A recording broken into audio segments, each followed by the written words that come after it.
Fwoosh! Kabow! These are, presumably, the sounds of a nuclear blast. The threat of nuclear destruction has threatened the people of Earth since the nuclear bomb's invention in 1945. And it's only gotten worse since the Cold War.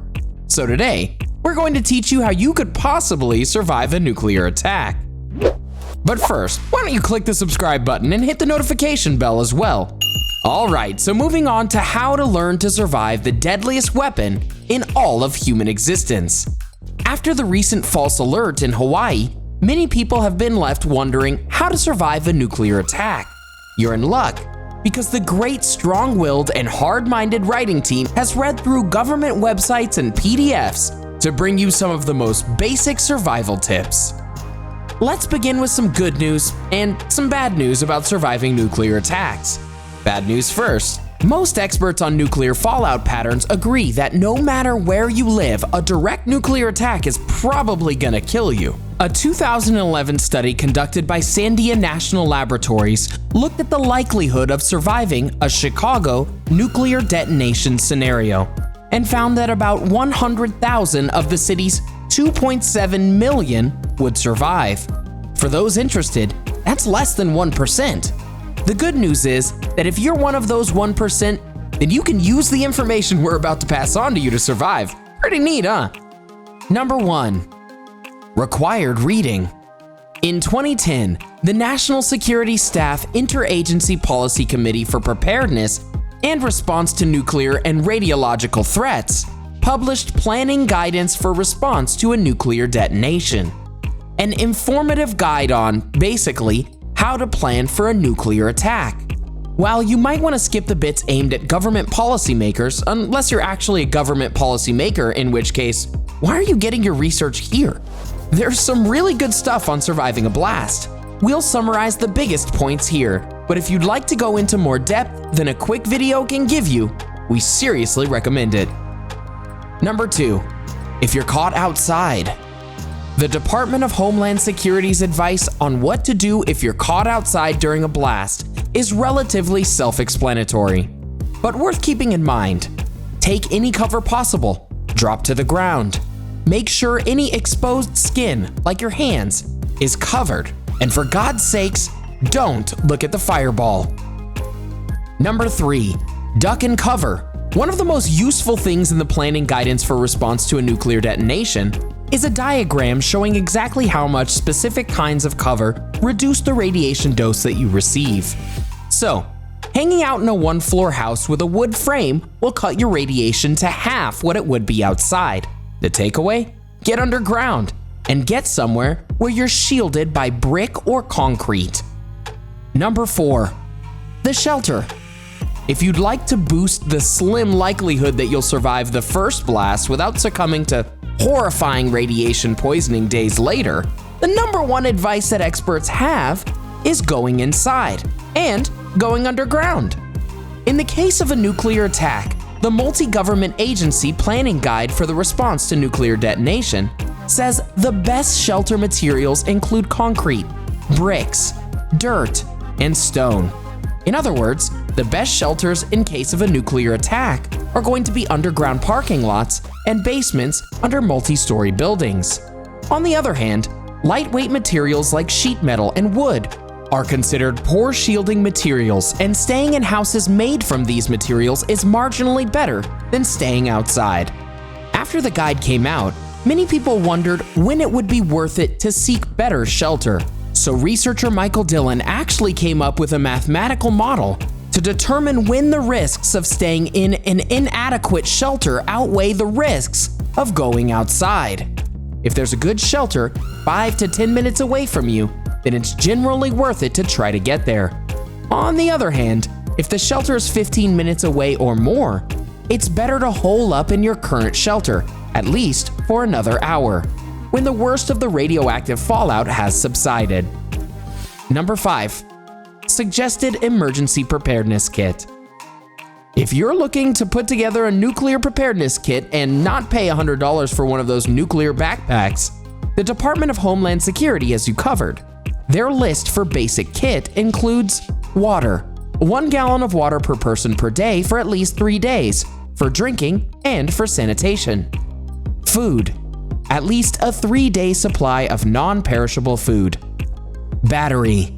Battery-powered or hand-crank radio and NOAA weather radio with tone alert. Flashlight. First aid kit. Extra batteries. Whistle to signal for help. Dust mask to help filter contaminated air, and plastic sheeting and duct tape to shelter in place. Wrench or pliers to turn off utilities. Manual can opener for food. Local maps. Cell phone and chargers and backup battery. Number 6. Stay put. We know.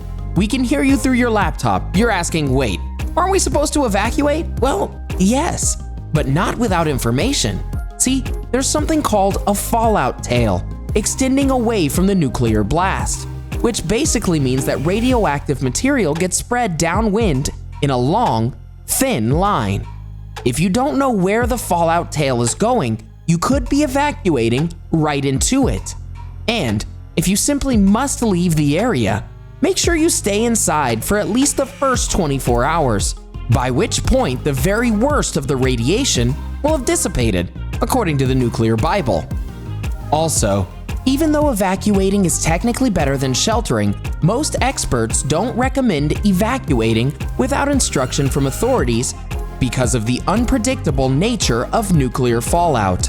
Fallout is basically an airborne mass of dirt, dust, and ash turned radioactive and blown across the landscape by prevailing winds.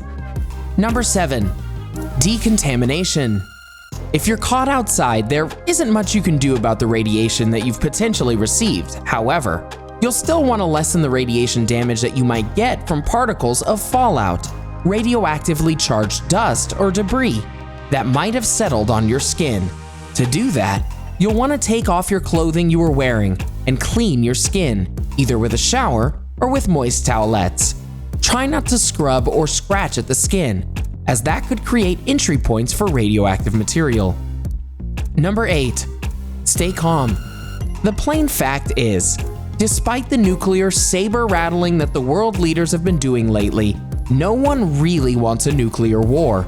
Certainly not North Korea, whose leaders know they would absolutely be destroyed if they launch a nuke at the continental US. The American Centers for Disease Control and Prevention, the CDC, has said that the likelihood of a nuclear event is unlikely. While the initial pattern of nuclear damage is a fairly predictable target around the blast site, fallout damage forms a long tail, usually in the direction of prevailing winds, because fallout damage isn't entirely predictable. There's always a risk of uninformed civilians evacuating right into the tail of the fallout. If you're in a secure shelter, it's way better to wait for an official evacuation. Number 9. Places you should avoid.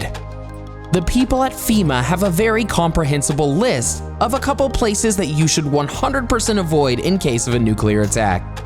Or, if nuclear exchange is expected, these include airfields and naval bases, especially those known to house nuclear bombs, ballistic missile submarines, or ICBM silos.